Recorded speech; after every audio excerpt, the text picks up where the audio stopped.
کی ساتھ ہم سبق ہونے کا شرف بھی عطا فرمائے۔ تو ہمارا اس جامعہ سے جو تعلق ہے وہ روحانی ہے، قلبی ہے، اس کا الفاظ میں اظہار کرنا مشکل ہے، لیکن جیسا کہ بزرگوں نے فرمایا کہ یہ دن تو ہر ایک کو دیکھنا ہے، ہر ایک کو جانا ہے، البتہ یہ دعا ہے کہ اللہ تعالیٰ ان کی خدمات کو قبول فرمائے اور ان کے جانشینوں کو اللہ تبارک و تعالیٰ اپنے فضل خاص سے نوازے اور قدم قدم پر ان تذکیری فرمائے اور جامع شفیہ اپنے روایات کے مطابق علم و عرفان کی کرنیں بکھیرتا رہے اور اس طرح اس کو ہمیشہ قائم دائم رکھے۔ اس موقع پر معلوم ہوا ہے کہ ماشاءاللہ لاہور ڈویژن اور گجرانوالہ ڈویژن کے مدارس کے علماء کرام اور فضلاء بھی تشریف لائے ہوئے ہیں اور آج کی محفل کا جو عنوانات ہیں وہ حضرت مولانا محمد حنیف جالندری صاحب دامت برکاتہ نے بیان فرمائے اور نہ صرف یہ عنوانات بیان فرمائے بلکہ اس کے بارے میں آج انہوں نے جس انداز سے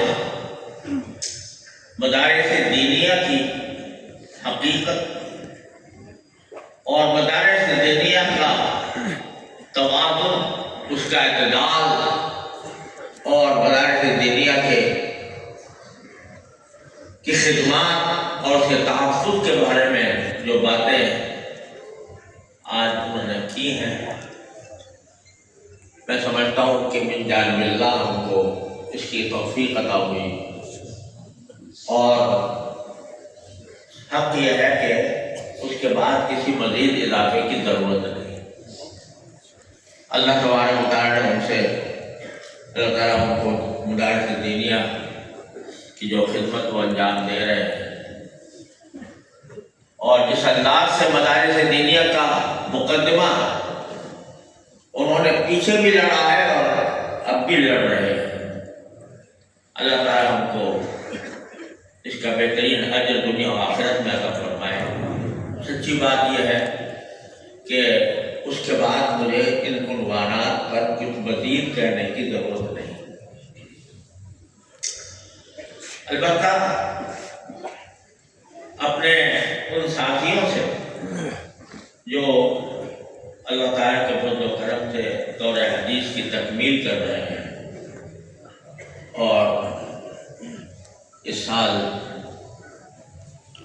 جیسا کہ مجھے حضرت مولانا عبد الزبیر صاحب نے بتایا کہ 670 کے قریب طالب علم ہیں جن کی دستار بندی ہوئی ہے۔ میں ان سے اس گزارش کو ایک مرتبہ پھر دہرانا چاہتا ہوں جو حضرت مولانا محمد حنیف جالندری صاحب نے فرمائی کہ یہ دستار جو آپ کے سر پر اللہ تبارک و تعالیٰ نے فضل و کرم سے باندھی ہے، یہ ایک بہت بڑی عظیم ذمہ داری ہے۔ یہ صرف کوئی پھولوں کی سیج نہیں ہے، یہ ایک بہت بڑا بوجھ ہے اور بہت عظیم ذمہ داری ہے جو اللہ تبارک و تعالیٰ نے آپ کے سروں پر رکھی ہے اور یہ دستار در حقیقت ان روایات کا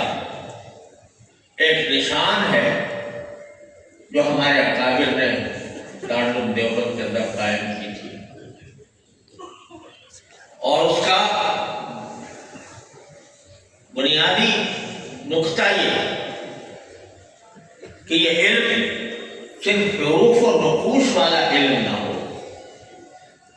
بلکہ یہ زندگی کے اندر رچا بسا ہوا ہر عمل سے، ہر سوچ سے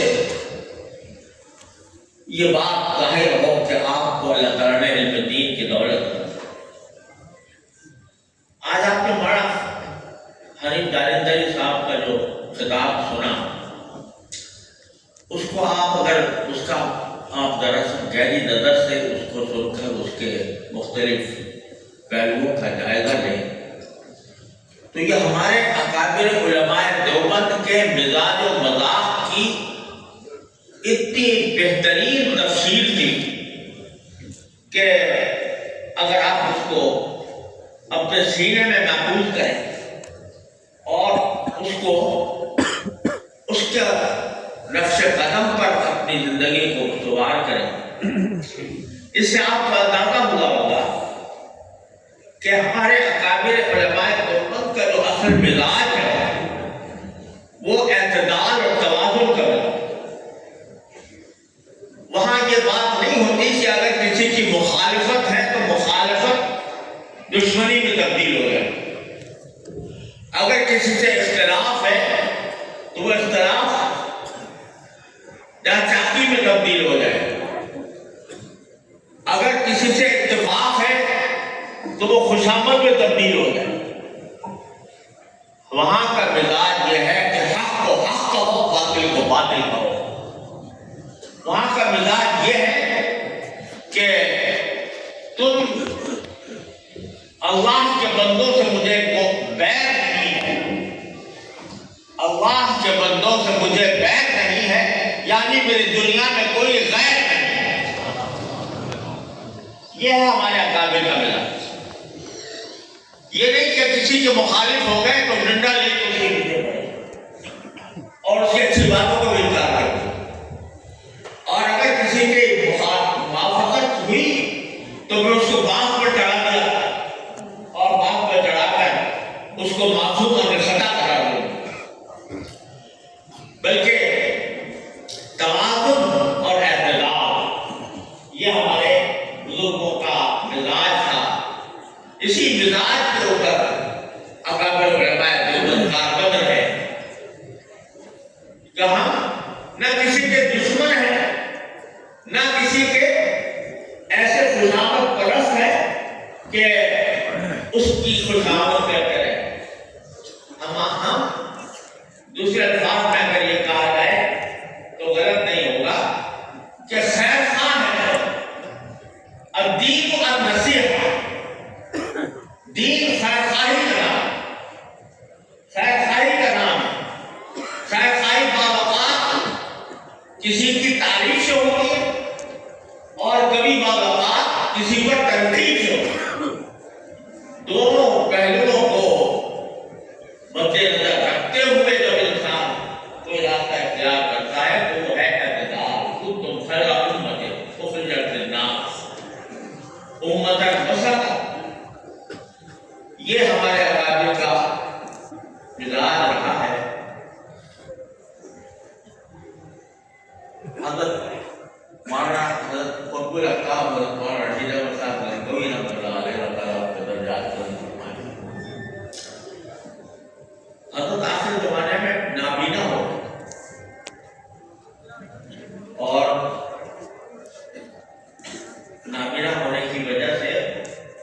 کتاب پڑھنی تھی، یہاں تک کہ وہ اس زمانے میں سنن بیہقی چھپ کر آئی، پہلی بات چھپ کر آئی۔ سنن بیہقی پڑھ کا نام دوسری کتابوں میں روایت میں پڑھی تھی، لیکن براہ راست سنن بیہقی دیکھنے کا